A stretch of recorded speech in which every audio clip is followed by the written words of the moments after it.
we produced some really exciting players, and one of them sticks to mind, and the reason why he sticks to mind was because no other club wanted him. No one else in the UK wanted him. So he came to us at Bury, and we took him on. He had exceptional talent, yet behaviourally he wasn't being managed in the right way. And it was really interesting our journey together, really, because aside from other players that we produced, like your Newtons who went on to Portsmouth, Warren went to West Brom, this guy here was a phenomenal talent. Now, I couldn't believe that there wasn't anyone out there that would give the guy a chance. And I thought, we'll give him a chance. And don't get me wrong, our journey, he presented us with various problems. You know, he got himself into a little bit of trouble here and there. Yet in saying that, we stuck with him and we kept him going. And it wasn't until a year later he'd moved on and he'd signed for Brighton, who were in the Championship, I think, at the time. And I'd been asked to join the first team. We were 10 points at the bottom of the league. They'd asked me, could you help them start? I said, yeah, well, I'll have to really. And I took the job on. And I sat there, we were playing against, I think, Rushden and Diamond. It was a big game. We won the game. We actually played them off the park, and we were well on the way to achieving a miracle. And he shouted my name, and I turned around and said, oh, how are you doing? And he said, doing really well. He's at Brighton and everything else as you do. Then I didn't see him for a long while after that.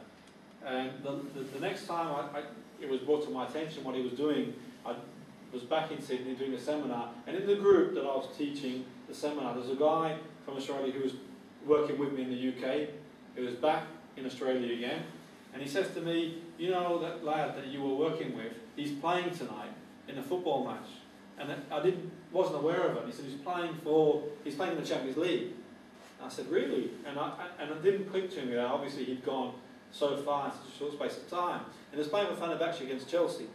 And it was interesting really because I told all the youngsters to watch the game. So they watched the game, and he goes and scores the winner. And it was a really, really powerful story because this guy a few years later wasn't wanted by anyone. So we gave him his chance.